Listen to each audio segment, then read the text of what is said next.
Today we're starting a new section. It's called right triangle trigonometry. Everyone say trigonometry.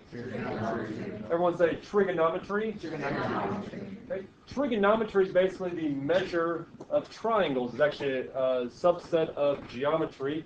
Geometry is the study and the measurement of Earth, and trigonometry is just specifically the measure of triangles. We'll just look at specifically right triangles. This is really just an introduction to it.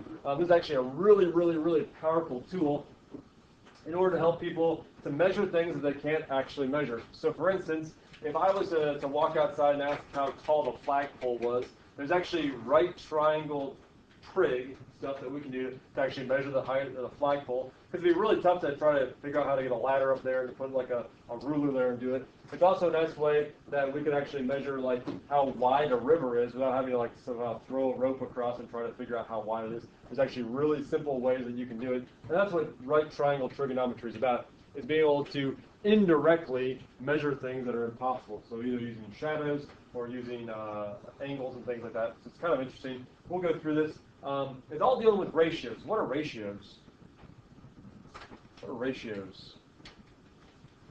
Ratio. It's a comparison of two numbers. Generally speaking, ratios look like fractions for us. And it's going to talk about the corresponding sides and how they're equal to each other. So we'll look at this. The corresponding parts of triangles. This is kind of a weird thing. We're always going to deal with right triangles. Okay? And the most important thing is that you guys are able to identify what is the opposite side, what's the adjacent side, and what's the hypotenuse. Okay? So I'm going to teach you guys first how to identify the opposite side, the adjacent side, and the hypotenuse. Okay? So if we were looking at this, the hypotenuse is the easiest one because it's always across from the 90-degree angle. Okay? This is our 90-degree angle right here. Then the I forgot to push the on. Right. So that's the hypotenuse right there. This is the 90-degree angle. It's always across from the 90-degree angle. It's also the side that is not made up with the 90-degree angle. Okay? So this side has part of the 90-degree angle with it. The side has part of the 90-degree angle with it. It's the side opposite it. So the hypotenuse is the side opposite the 90-degree angle. Okay? If we're going to look at angle A, this leg over here is adjacent to angle A because it's right next to you. Adjacent means next to. Okay? So if I was to look at Sydney right here, then Spencer is actually adjacent to Sydney. Jason is adjacent to Sydney. Okay? Those are the relationships. They're right next to Sydney. Okay? So right next to. The hypotenuse is also technically right next to or adjacent to angle A, but the hypotenuse has a special characteristic that it's across from the 90-degree angle. Okay? So the hypotenuse is the longest side, and it's across from the 90-degree angle, and the adjacent side is the other one that make up angle A. Okay? The next one is basically the leg that's opposite of A. So basically, here's A. This is all the way across the triangle. It's the furthest side from our angle that we're looking at. It's called the opposite side. Well, are these going to stay the same if instead of looking at A, we're looking at B? Are they going to stay the same? They're not going to stay the same. So here's the deal. If we look at B, okay, this is still the hypotenuse. Now the opposite side is down here. The opposite of angle B is down here, and the adjacent side is over here. Okay? So depending on what perspective you're looking at things, that's how it's going to work. So if I was saying right here in the classroom, Miss Pyle is actually to my left. She's to my left and to the back. If I was standing like right behind her, though, then she's right in front of me. So depending on where I'm standing in the classroom, depends on where Miss Pyle is, I guess. And similarly, that's kind of how it works. If we look from angle A or angle B, these are going to be different sides. Okay? So we always need to identify the opposite side, the adjacent side, and the hypotenuse. Anyone have any questions on that? Okay. Let's look at these ratios. Okay. So we're always going to be dealing with a right triangle, and the idea is that we could talk about variables such as x or y or sometimes z. Sometimes we have the variable a, b, or c as well. Okay. Well, it's using the English alphabet. The hard part is trigonometry was not invented by English-speaking people. It was actually invented by the Greeks over 300 years before Christ. Okay. So the Greeks were the ones that invented trigonometry. So the Greeks actually used their own alphabet. So they used a letter from their alphabet. It would be similar to our either T or TH. It's the letter theta. Can everyone say theta? Theta. Everyone say theta. Theta. Theta. Okay. And how you draw is you basically draw like a zero, like a big zero, and you kind of put like a little cross like horizontally through it. Okay. So it's a zero with like a little line through it, kind of like we're crossing our T or we're crossing our zero, I guess. That's called theta. So from theta, we identify the sides. So here's the hypotenuse, it's across from the 90. Here's the adjacent, it's right next to it. And here's the opposite side, it's across from it. Is that okay? Well, we're going to look at three different ratios, or three different fractions here. And the three different fractions are sine, cosine, and tangent. Okay? So sine is going to be abbreviated SIN, theta. So the sine of theta is always the opposite over the hypotenuse. Cosine is always adjacent over hypotenuse. And then tangent is going to be opposite over adjacent. And there's kind of these quick ways of remembering these. This is so, this is ka, this is toa. Everyone say SOHCAHTOA. SOHCAHTOA. Everyone say SOHCAHTOA. SOHCAHTOA. SOHCAHTOA is a quick way of memorizing these. Again, here's sine. It's the opposite over adjacent, so SOH. Cosine is CAH. And then finally, tangent is TOA, SOHCAHTOA. So that's why they say SOHCAHTOA. Okay, SOHCAHTOA. Let's look more in depth about SOHCAHTOA. Again, here's SOHCAHTOA. Another way of looking at these are the three trig ratios. Here's why it is. Sine is opposite over hypotenuse. Cosine is then adjacent over hypotenuse. And tangent is the opposite over adjacent. Okay. Over the next week or so, next several classes, we're actually going to look at each one of these. We're going to spend one day on sine, one day on cosine, and a third day on tangent. Then one day, we're just going to shuffle them all together. Okay? This is a brand new unit for us, so it brings brand new opportunities. Okay? That means we're going to have a test grade. It means we're not going to actually have any quizzes. We're going to have several assignments, about 4 or 5 assignments. They're going to be able to raise your grade. This is a very simple concept. Today's probably the hardest day because it's new to you. Tomorrow you're going to be like, oh yeah, that's like almost exactly what we did yesterday. And the next day we're going to do almost the same thing again. Okay? So there's not a whole lot that changes. If you can understand what goes on today, tomorrow's going to be a piece of cake. Wednesday's going to be even easier. And Thursday and Friday are going to be really simple. Okay? We're going to take a test next Monday, and then we'll move on to something completely different. Okay? It was a very short unit, but it's a good opportunity for you to raise your grade. Okay? Last thing I want to talk about were angles of elevation and angles of depression. Angle of elevation means that basically, if I look straight out, I'm looking at this wall, but if I want to look at the ceiling, I have to actually adjust my head or my eyes to go up just a little tiny bit. So this is called an angle of elevation because I'm having to look up. Okay? But if I look straight out and I want to look at the floor, I basically have to like move my head down a certain degree. So here's straight out, and here's having to look down just a little bit to see the floor. So that's basically the idea that angle of elevation is straight out, then you move up. Angle of depression, you look straight out, and you have to look down, like if you're having to look down at something. So kind of a simple concept, really, but we'll see how they're used, and we'll talk about their ratios a little bit. Does anyone have any questions at this point? Okay. Probably the hardest skill, and probably the one that I need to focus on the most today, is just to focus on, if this is where theta's at, we want to have to identify the sides. Okay? So we're always going to identify them with opposite, hypotenuse, and adjacent. Those are three that we need to identify. So opposite, hypotenuse, and adjacent. Okay? The way that I think about this is I try to identify the hypotenuse first. Okay? Hypotenuse is always, it always helps to make up your angle. It's always the longest side, and it's always across from the 90-degree angle. Okay? So I would put my hypotenuse, I'd put that right here. This length right here is my hypotenuse. Okay?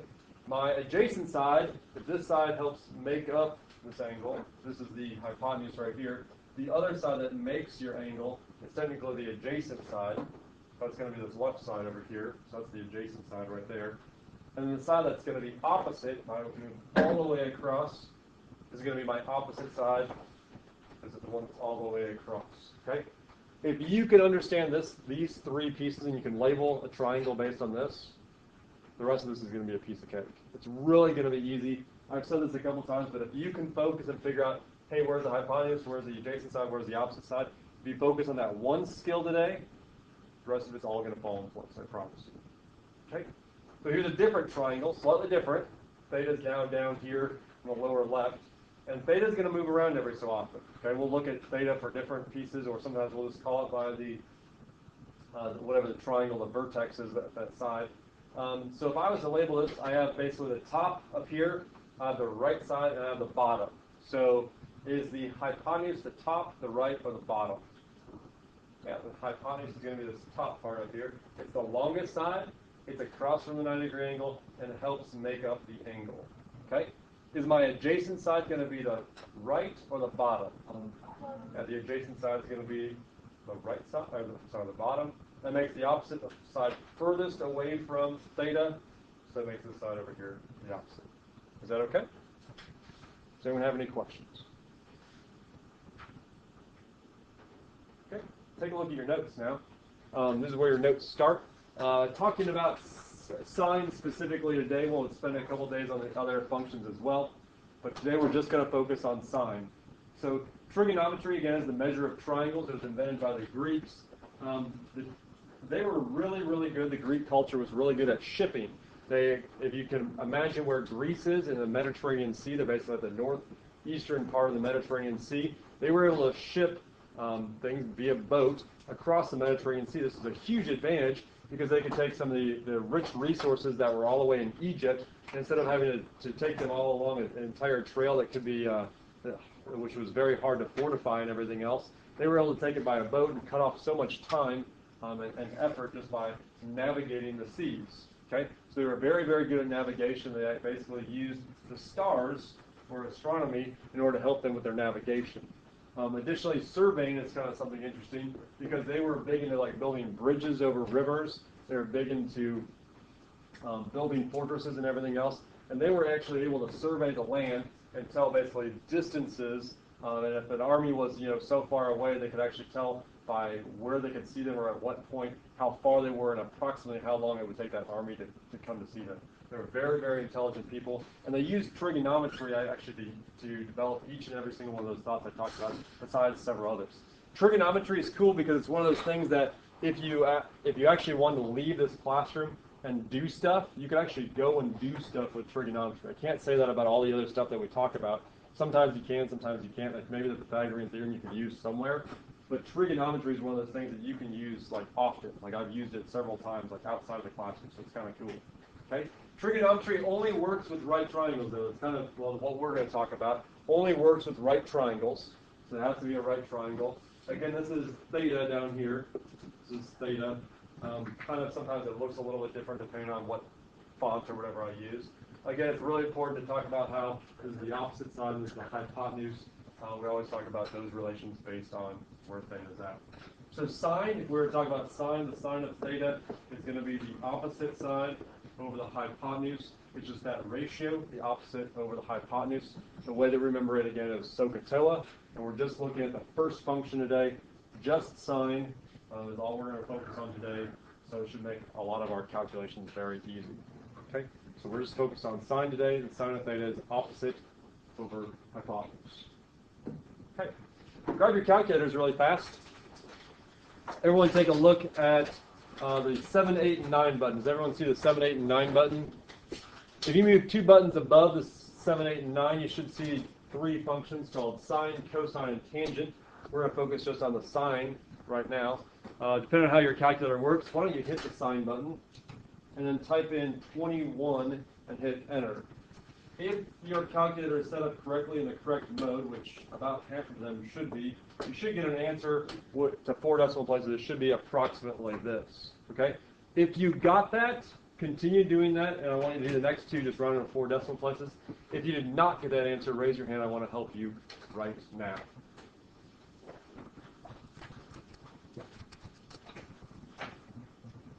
Okay.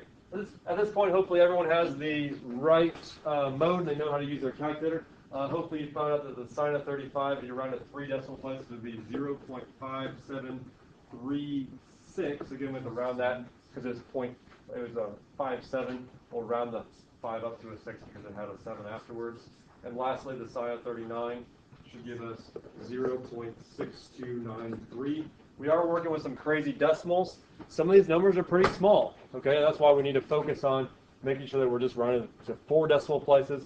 That's as far as we're going. I remember when I took this class, we didn't get to use calculators. There's actually this place in the back of your book, and I think I still have it in the back of our geometry book, where they just have this giant table of trig things. And it's just numbers and numbers and numbers and numbers. I ran into it the other day. I was like, why does this even exist anymore?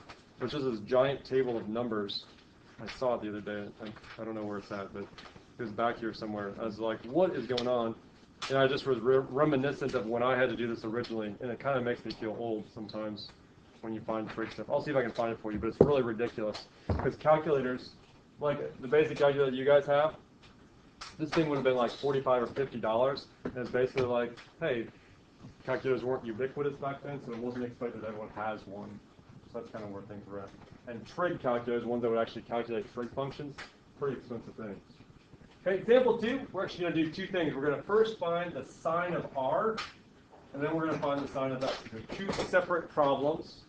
They just are using the exact same triangle to calculate it. It says write each answer in fraction form, and we're going to try to simplify that if at all possible. If it does come up that we can simplify it, we should simplify it. And then we're going to write it again as a decimal, and again we're going to round to 4 decimal places just like we did in the last one. There's a hint that it gives us. The opposite and the adjacent sides will change with each angle. So when we do the sine of r, the opposite and adjacent are going to be somewhere. Secondly, when we do sine of s, they'll be in a different place. Okay? So what I'm going to do first off, I'm going to focus on r. So if I have r here, this is going to be my hypotenuse because it's across from my 90-degree angle. This side right here is going to be the adjacent side because it helps make up my angle. And then across all the way over here is going to be my opposite side. So the very first thing that I'm going to do each time is I'm going to identify my hypotenuse, adjacent, and opposite sides based on the angle I'm looking at. Okay? So I'm looking at the sine of r. I write sine as just a 3-letter abbreviation. Don't pronounce it any way differently. This is still sine even though it's abbreviated. It's still just the sine of r. R is our angle, so it's always going to be capitalized. So it's the sine of r. And the sine is always going to be opposite over the hypotenuse. How long is my opposite side? 16. How long is my hypotenuse? 65. So the first part here, I wrote as a fraction. Can I simplify anything? I can't. So the last thing I'm going to do is I'm just going to write this as a decimal. I don't need to type the sign button. All I need to do is I need to hit 16 divided by 65 to get my answer. Everyone make sure that you're doing this along with us just to make sure that you're getting the same numbers. I got 0.2462, and again that's going to be rounded up to a 2 because it's 1.5, I think. How many people got that? Just a show of hands really quickly. Okay. Secondly, I'm going to adjust these because now I'm going to look at this triangle from a different perspective. Okay, so I'm going to erase these guys really fast. When I look at this triangle from angle S's point of view, so I'm going to try now doing the sine of S, okay?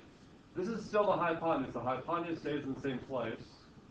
But now this is the adjacent side because it's what helps make up angle S. And this becomes my opposite side down here at the bottom. Okay, so that's where things change. So I'm going to do the sine, I'm going to calculate the sine of S. S is capitalized here. It's still the opposite over the hypotenuse. What side is the opposite side? 63. So that's 63. What's the hypotenuse? 65. 65. I cannot simplify that fraction any. It just isn't simplifiable, if that's a term. I'll just take 63 divided by 65, and I'll get 0.9692. Okay. Is this tough? No. Okay. Well, this is the first time you've probably seen it. So if you think it is still tough, that's fine. I definitely want you guys to make sure that you're still paying attention, that things are still making sense. If you're not getting the right numbers, make sure to let Ms. Pyle or myself know, and we'll be able to help you out as we go along. Okay. Let's try 2 more of these really quickly. Hopefully these are still on the front side. We're going to look at these in terms of S and Y. X and Y. So let's start with X. Jake, talk to me about which side is the opposite, which one's adjacent, which one's the hypotenuse. Opposite, 8. Okay, opposite. Hypotenuse on the top. It's on the bottom, yep, it's always the longest one. That's how you know if it's 15 or 17. And adjacent to the bottom. Has to be that one up there, okay? So if we're going to draw the sine of x, again, x is capitalized. It's always opposite over the hypotenuse. So what's that ratio, Jake? What was it again? Opposite over hypotenuse. Yeah, 8 over 17. 8 over 17, and we'll calculate that. Why don't you calculate that before decimal places, and I'll come back, and we'll get that right now. 8 over 17. 0.4705. 470, and that makes, yeah, it would be 6, because that was a 5, 8, so we'd have to round that up. Great job. Okay, and this is going to change a little bit now. Okay, now that I'm going to look at y, now that I'm going to look at y, I have to kind of erase these guys. Erase them. And we're going to readjust these. This 17 is still my hypotenuse. Okay, but if I'm looking at terms from y, let's see, Jace, which side is my opposite side, which is my adjacent side? Okay, so my adjacent side is the 8, and okay, so 15 is the opposite. So I'm going to draw the sine of y. That's always opposite over hypotenuse, so what ratio would that give us? Opposite over hypotenuse.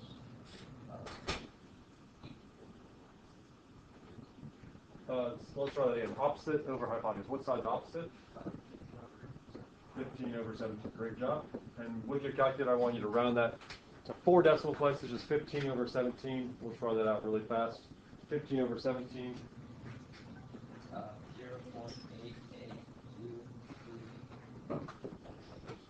0.8824. That sounds great to me. Are you guys able to get these numbers?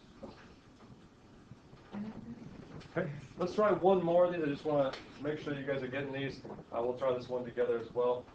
Jason, help me out. We're looking from x. Identify these 3 sides. Adjacent, hypotenuse, and opposite. 25 for hypotenuse. I agree with that.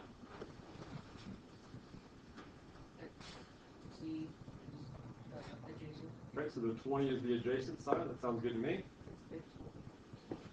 Opposite side like that. Okay, so we're talking about the sine of x. What ratio is sine again?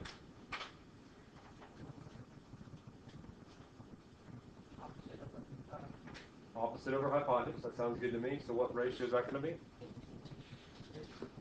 15 over 25. Can we simplify that fraction? Yeah, they're both divisible by 5. Oh. So it'd be, what, 3 fifths? Which should give us 0.6. Okay, if it just rounds really nice, it doesn't round. If it just is 0.6 like that, you don't need to write 0.6000. You don't need 4 decimal places on that. If it stops like that, if it's just a really nice decimal, and that's all it is, just leave it like that. Great job. Okay. Let's see. Mike, help me with the next one. If I'm looking at the same thing just from y's perspective, identify the sides for me, please. 20 over 25. Oh, sorry, this is the opposite side, this is the hypotenuse, and this is the adjacent side. Sounds good to me. So the sine of y, you said was 20 over 25? Yeah. Sounds good. Can you simplify that fraction? Yeah. 4 over 5, which just gives us 0.8, is that right? Your calculator 0.8. Yeah. Okay, so we tried a couple of these, and again, you do have to do that switcheroo to start off with x's and have your sides labeled that way. What I want you guys to do is on the back side, I want you to try these first 3. It does say to find the sine of b, and then separately find the sine of e. It's kind of like you're doing the problem twice, you're just using the same figure for each one. Okay, why don't you guys try those just for a minute on your own. I'll just give you a couple minutes. If you're at home listening to this, just take a time. We're going to pause for just a second. I want you guys to do the problems and hit start again when you want to see the answers. All right, welcome back. These are some of the answers that we have. A couple of things that we talked about. Make sure that when you're doing these, you're switching your numbers. And make sure that when you're looking at these, the biggest number on here is always going to be your hypotenuse. So that's how a quick way for you to tell, no matter what the orientation of the triangle looks like, that's always going to be your hypotenuse. It's always going to be your biggest number. So when you look at 9, 12, and 15, 15 has to be your hypotenuse because it's the biggest number. And you can kind of check the other two based on whatever side opposite of whatever letter you're looking at. Okay, so those are our answers. Now here's the story problem part. This is why trigonometry is actually really useful, okay? Is you can actually use it in real life. I have never done this. I've never created a dog run, but let me explain what it is. If you have a dog and you want him to run, one way you can do it is you can just put him on a leash. Well, the problem with a leash is that he'll basically just run around in circles. That's as far as you can go. And sometimes the leash gets tangled and everything else. So what some people did is they, this really, I think, started on the East Coast, so it seems like a very East Coast thing to do, is they would actually basically have something, the equivalent of like a clothesline, and then basically have a clothesline that would go from one side of a building to another side of the building, like the corners, just be really supported. Then what they basically do is they take a leash and attach it to the dog, and attach it to the clothesline. The dog can then like run back and forth like this without any problem, and then they can actually run a little bit in circles. It's really nice for the dogs. The dogs like it because they can run more. They have a lot more freedom than just being able to run in certain circles or whatever else.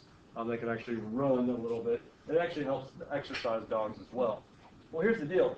It says you want to string cable to make a dog run, okay, from the two corners of a building as shown in the diagram. Write and solve a proportion using a trigonometric ratio to approximate the length of the cable you will need. So here's the deal. If you have an angle here, that's 35. You have a side this is the opposite side over here, and this is your hypotenuse over here. What trig function uses opposite and hypotenuse? What trig function? Sine, cosine, or tangent? Sine. Yeah, that's the one we're talking about today, so that's really nice. So we'll say the sine of 35 degrees. And sine is always opposite over hypotenuse, right? How long is our opposite side? Yeah, it's 11. And how long is the hypotenuse? S. Okay. So in order to solve this, we've now set up a trig ratio. Okay, we've set up a trig ratio, trigonometric ratio, that's what it says right here. And now we just need to solve that. Okay? So if we were to solve this, we cross multiply, we just say x times the sine of 35 degrees equals 11. In order to solve for x, then we would divide both sides by the sine of 35. So x equals 11 divided by the sine of 35 degrees. Okay.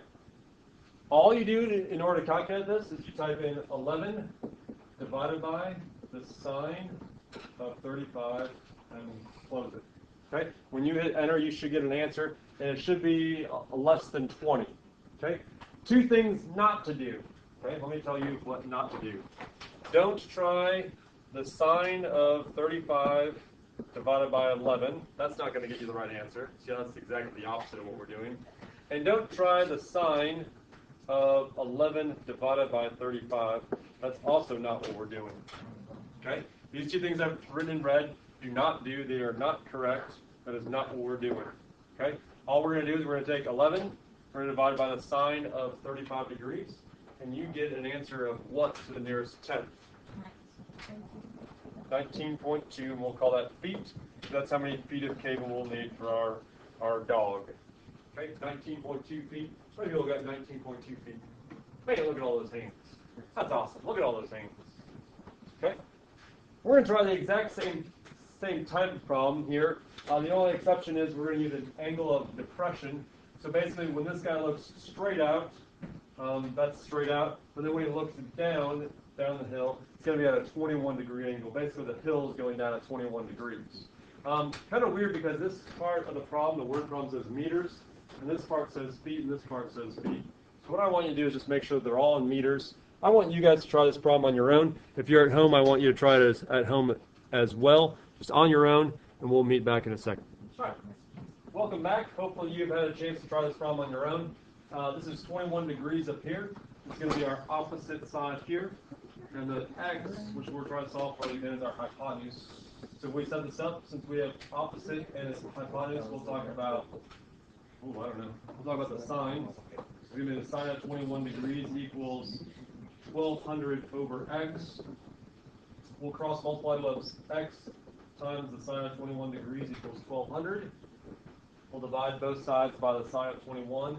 So x equals 1200 divided by the sine of 21 degrees. Now, before we started this problem, we probably should have taken some sort of estimate. Okay?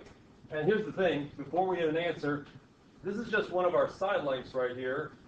This is our hypotenuse. Remember how we said the hypotenuse is the longest side? Okay. If you got an answer of like 900, do you think you did the problem right? No. If you got an answer of like 15 million, do you think you did the problem right? Probably not. But there should be some number bigger than 1,200, but not bigger by like 1,000 times. Okay. So what did you guys get right to the nearest tenth? What did you guys get for x? 13,805. I got 3,328. Yeah, I got 3,348.5. And we'll call these meters. You're smart. So it should be 3,348.5 meters. I guess if we're using the proper units there. If you got something else, make sure to let me know, and we'll chat about it in a little while. I think story problems are really important for us to be able to focus on what we're talking about, what we're doing. It gives us a little bit of scope of why we would ever use this. The idea is, are they ever going to set out a ruler? Are they really ever going to set out a ruler and measure exactly how far this skier goes down this hill? Not really. And you know what? GPS doesn't necessarily do it either. But they can estimate it. This is a good way of direct or indirect measurement. That if they know that their mountain that they're on is 1,200 meters high, and it's at approximately 21 degrees of a depression, you can actually calculate this is approximately how far that skier is going to go. Not exactly, but approximately. Okay? You guys are going to have some homework each day this week as we work on this project. So please let me know if you guys need any help. You can always come in and see me.